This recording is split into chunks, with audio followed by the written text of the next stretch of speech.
My name is Violet Wright, and I started Osborne Avenue School in 1939.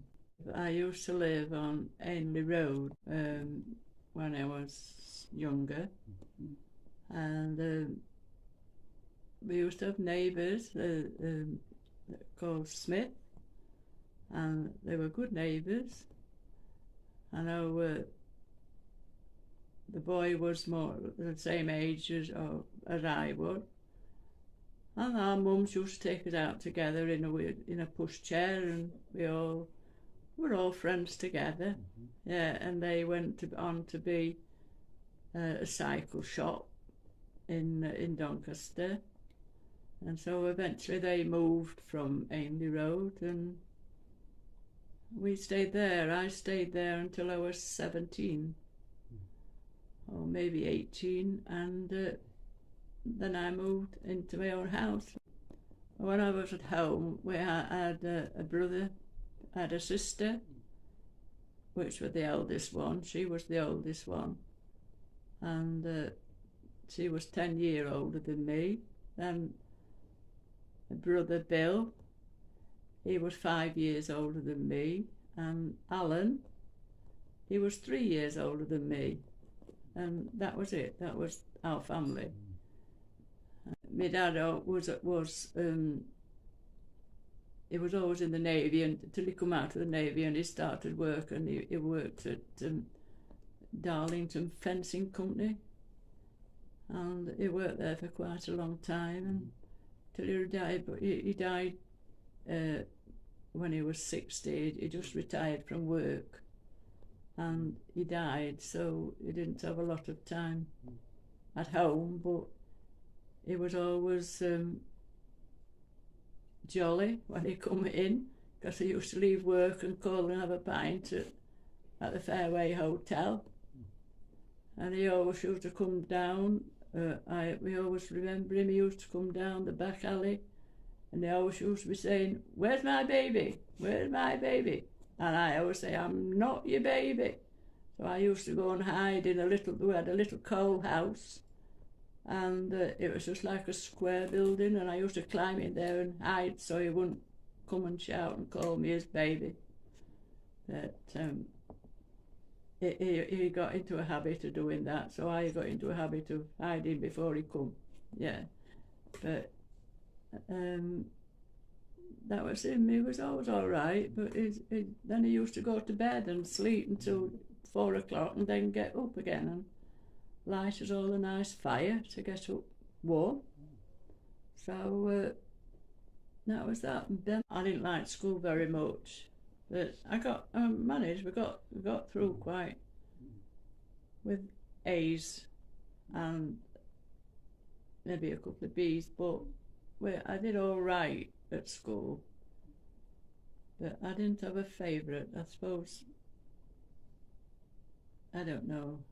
I suppose English was about, best one I liked. But, when I was at school, when the war was getting a bit stronger, I had to carry a gas mask, and it was just a wooden little cardboard box, and we had to put it over our shoulder and walk off to school with it on our shoulders, and take it into class, and every so often a bell would go, and we had to march out in a file and out into the playground and have the test with the gas mask. We had to put it on over your head, on your face, and it didn't look very nice, and it didn't taste very nice either.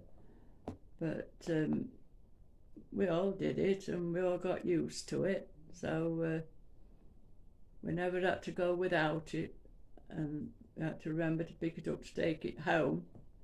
So when we were at home, we had it because we had a air raid shelter in the back garden, and if sirens went off, well, we had to go in no matter what time of day or night it was. And we used to do that, and one night a bomb did go off, and it wasn't not far away. It was just up the top of the street and past the shop over the other side of the main road. And part of the bits and some of the pieces fell about 3 doors up from where we were into a lady's garden called Mrs. Booth. And of course everybody next day were going, finding bits and pieces that fallen off. So, but that's about all we saw of the war, of bombs. But we used to hear and listen to a lot that were over in Sheffield, which is only about 16 miles away. So we used to sit and wait for them coming over to drop the bombs, and we never knew where they were going to land. We always thought it was going to land on you, but luckily they didn't. But they fell on some poor soul all over Sheffield, which was bombed down. And I used to go to Sheffield a lot when I was a child, because my relatives lived at Sheffield.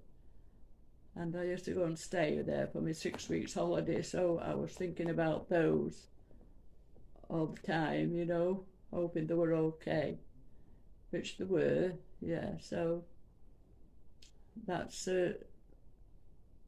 about as much as we saw of the war bombings, you know. It was all down south, so we got through that quite well. Then Bill went off to the army. He joined the REMEs, REME, and Alan was in the Navy. Well, when they were away, I used to miss them because I was the only one left at home, and it seemed very quiet and very lonely without them. Of course, when you've got brothers, you feel safe, and you know, if you go out and you feel safe, you know, you've got a brother around that will look after you. And Bill and Alan, they always used to look after me. So when they were out, when they were gone or missing, I used to wait for letters to come in, and you know, sometimes they were a long time before they'd get round to writing. And it used to be exciting when we got a letter. And but when they used to come home on a leave for so long, it was quite good. But of course they didn't bother with me because I was younger and they were older and they were going off out at nights and things. So I used to feel a bit down in dumps, but I couldn't expect any more because I was only a child and they were grown up. But I did miss them, and it was really good when they came home.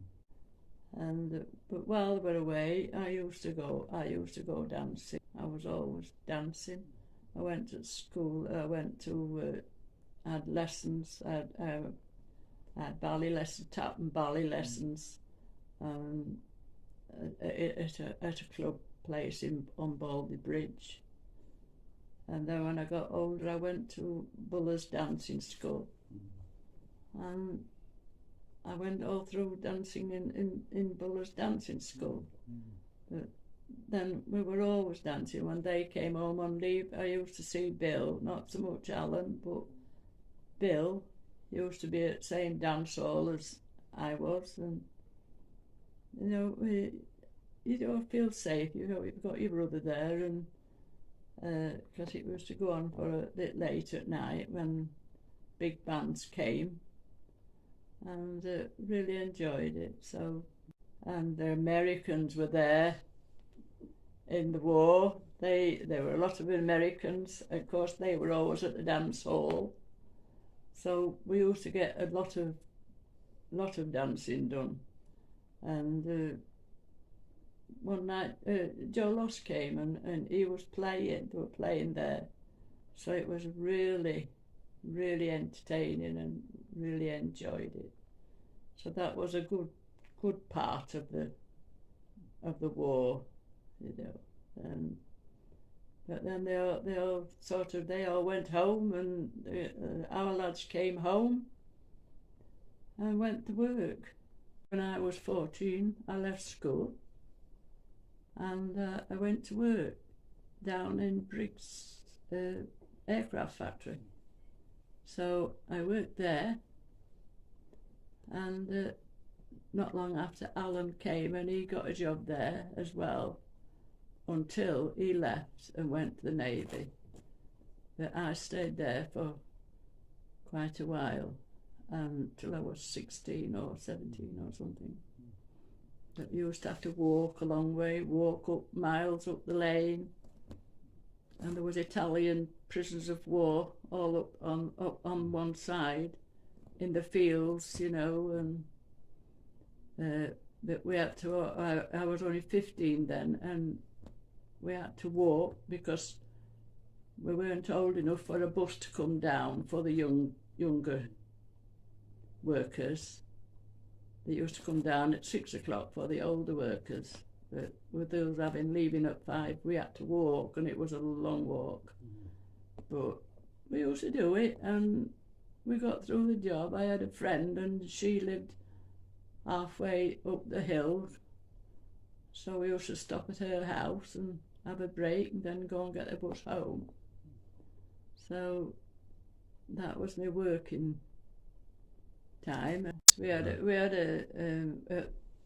war ending, and they had the old tables out all the way down the street, and flags as much as we could get hold of, because we didn't have them, so we sat and made things, and all people on the street put a table and a cloth out on it, and what food we'd got, it went out, and we had a good party and a good time, and we all used to sing and laugh and sing Vera songs and things like that, and eat whatever there were.